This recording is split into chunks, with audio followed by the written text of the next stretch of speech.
Is America going to hell in a handbasket? The last few years have seen a dramatic decline in the economy, education, healthcare, consumer confidence, and faith in our largest institutions. But according to my next guest, all is not lost yet. After all, we have been here before. The Civil War, the Depression, the World Wars, the Vietnam, Civil Rights, the Cold War, and September 11th all brought dire warnings about the end of America.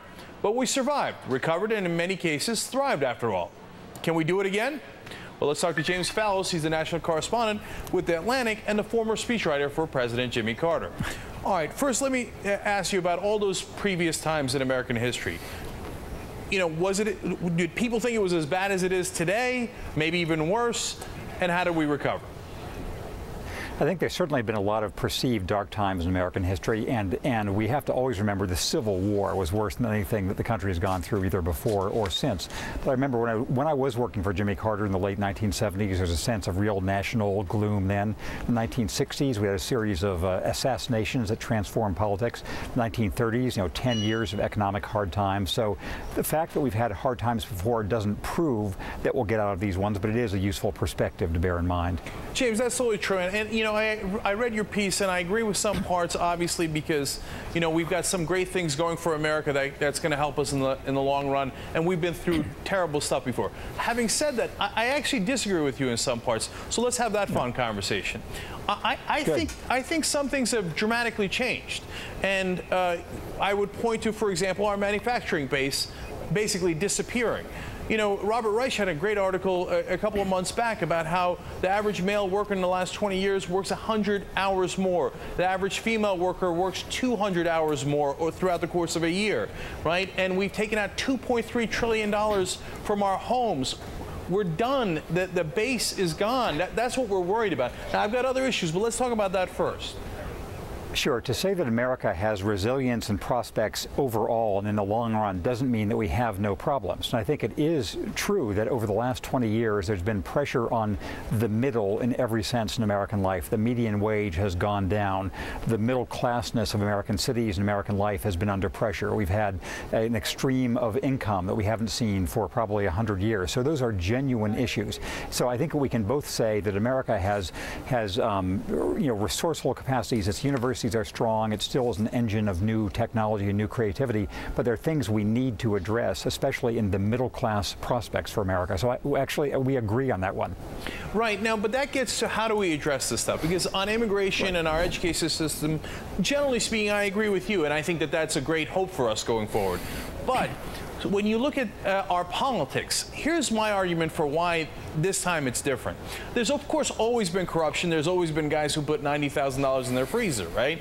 But we have systemic corruption now, which I think was brought about at the late 1970s, early 1980s, when we started to give corporations personhood. And we said, hey, you can spend, and of course, culminating in Citizens United, you can spend as much money as you like and basically buy our politicians. So then I don't think our politicians represent us, so they don't have an interest in fixing this. They have an interest in, furthering the monopoly of the guys who are making more money off this system.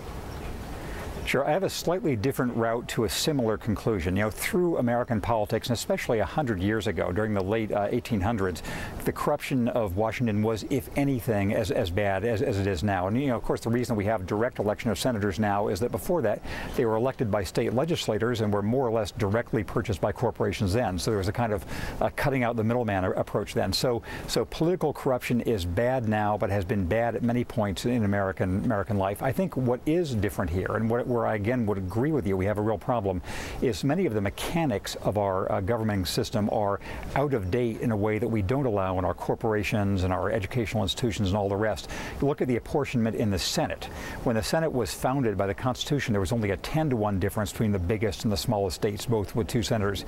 Now it's 70-to-1 between Wyoming and California, and the routine use of the filibuster has made it easier for a minority to block legislation. So again, we're agreeing there are important structural issues of corruption, of fair chances for the average American, just talking about the right way to deal with them. So, James, then let's get to the heart of it. How do we fix it? Because if we're going to make it back, if we're going to get jobs again, manufacturing base, if we're not so dependent on these banks taking all these crazy risks to blow up our economy again, if we're going to fix all that, don't we need our representatives to represent us? And if we don't have that because of the systemic corruption we talked about, what's our hope? Our hope is something that I think you and I in different ways are both trying to approach, and hoping that public officials will do too, is saying that the prospects of the average American, the way in which that person and his or her family can have prospects for their children, can have a fair chance at education, a fair chance for a better life, they need to be more directly talked about in our political system, in our media, in our schools. So I think that if we have, the only thing that, again, both you and I can do is try to have the media focus on what the situation is for the average person in America, because I think that's been the real step backward in the last generation here. Yeah, I would do that. Plus, I would rip down the current political system. and I yes, don't mean that in, we start over or anything like that, but I mean, hey, look, hold these politicians accountable. And I think part of the way that we got out of the Depression, et cetera, was somebody like Roosevelt, and it doesn't have to be just one person. In that case, he was, of course, instrumental, coming and saying, no, we're going to change the way things are done. So, we got to hold their feet to the fire. Yes, and of course the people who are arguing that now mainly are the Tea Party people. I personally don't agree with most of their solutions for things, but that is the sentiment and the animus they're tapping. So it would be nice to have the same sentiment for change, the same sentiment of hostility to the way things are rigged now, but in my view channeled towards a more sort of progressive view of how the mainstream of Americans can have a better share of the country's wealth. Well, look, I couldn't agree more, and actually that's why I hold out some hope for the Tea Party. I mean, obviously you've got some strands of it that are not productive, but at least they're holding their politicians accountable to some degree for the moment being. And the progressives, I think, should do that a lot more, and then join forces. They come from the right, the other guys come from the left. Let's take these guys down because they're bought. They're not going to help us. And until we change that, I think it's tough to change everything else. All right. So, sometimes idealists are mocked in American life, but I think that's an idealistic pitch you've made that I would support. All right, there we go. Agreement again. All right, James Fallows, interesting piece. Thank you so much for joining us. Thank you. All right.